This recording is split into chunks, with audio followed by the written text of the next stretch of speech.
लड़की बड़ी प्यार से अपनी मैया से कहती है, माँ एरन देवी से कहती है क्या?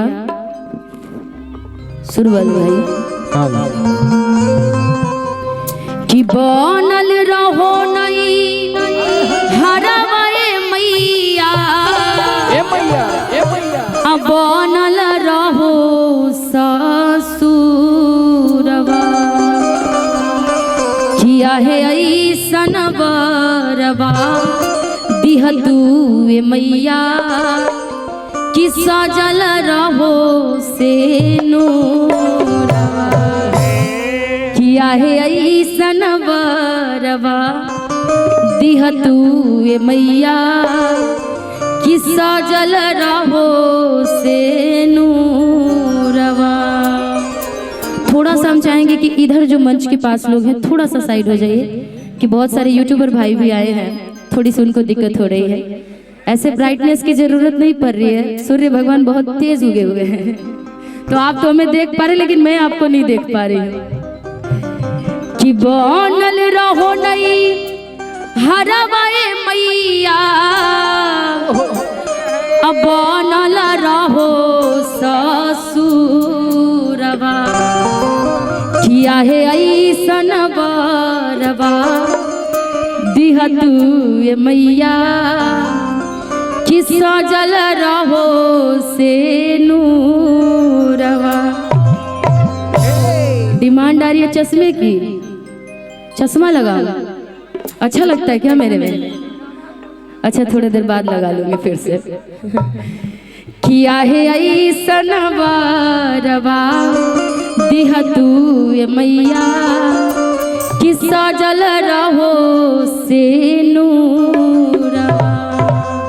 कहती है क्या कि बनल रहो नहीं हरवाए मैया, बनल रहो ससुरवा, बनल रहो नहीं हरवाए मैया, बनल रहो ससुरवा, बनल रहो नहीं हरवाए मैया, बनल रहो ससुरवा, आहे ऐसन बरवा दिह तू मैया सजल रहो से नूरवा, आहो ऐसन बरवा दिह तू मैया सजल रहो से नूरवा, आहो ऐसन बरवा दिह तू मैया सजल रहो से नूरवा। देखिए बाबा कितना अच्छा झूम रहे। बाबा भगवान करे कि आपकी उम्र ऐसी बढ़ी रहे, हमारी भी उम्र आपको लग जाए।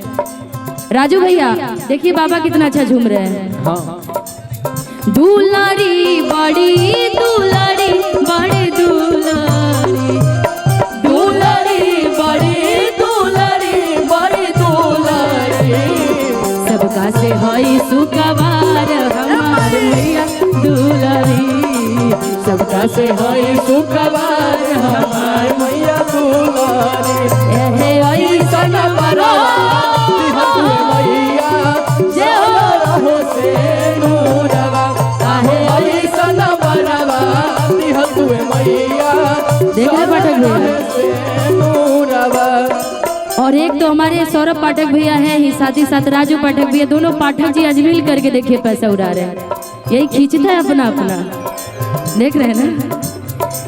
हथवा में ले ले बानी पूजावा के थरिया, पूजावा के थरिया हो पूजावा के थरिया, हथवा में पूजावा के थरिया, हथवा में ले ले बानी पूजावा के थरिया, पूजावा के थरिया हो पूजावा के थरिया, अभियो से आई जाई निकली बहरिया, निकली बहरिया हो निकली बहरिया। औरत कहती है कि माँ आज मैं आपके दरबार में, एरन देवी के दरबार में, माँ बखोरापुरी वाली के दरबार में ये निहोरा लेकर के एक बेटी होने के नाते माँ आई हूँ कि माँ सबकी मुरादें तो पूरी करती हो। इस धरती पे आपने मुझे बेटी जन्म दिया है, ऐसे तो हर कोई चाहता है कि मेरे घर में बेटी जल्दी ना हो। एक बेटी से भी पूछिए तो वो चाहती है कि भगवान अगला जन्म मुझे बेटी मत दीजिए भगवान, जब देना तो बेटा देना। लेकिन जिस घर में बेटी हो जाए तो बेटी हमेशा अपने परिवार के लिए सोचती और कहती है क्या, बनल रहो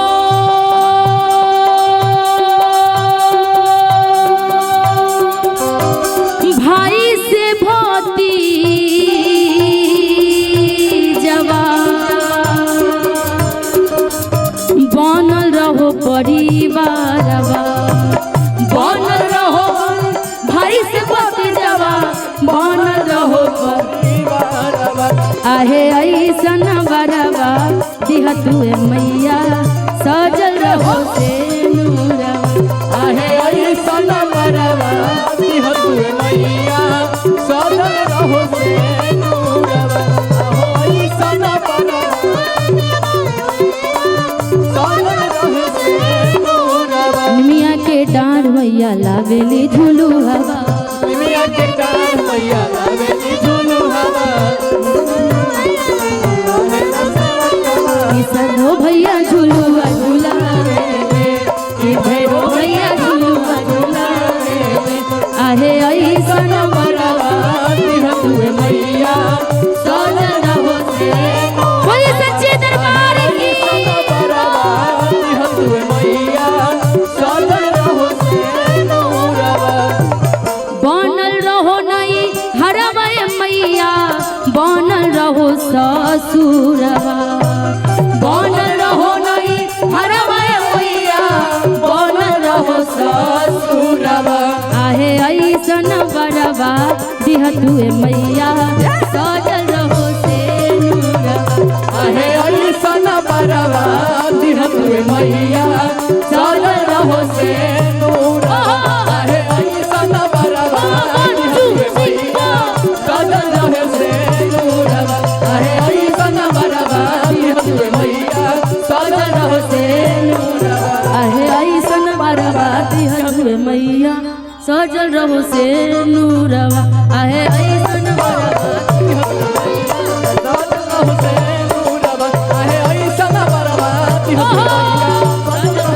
ऐसन बरवा दिह तुए मैया सजल रहो से किया है।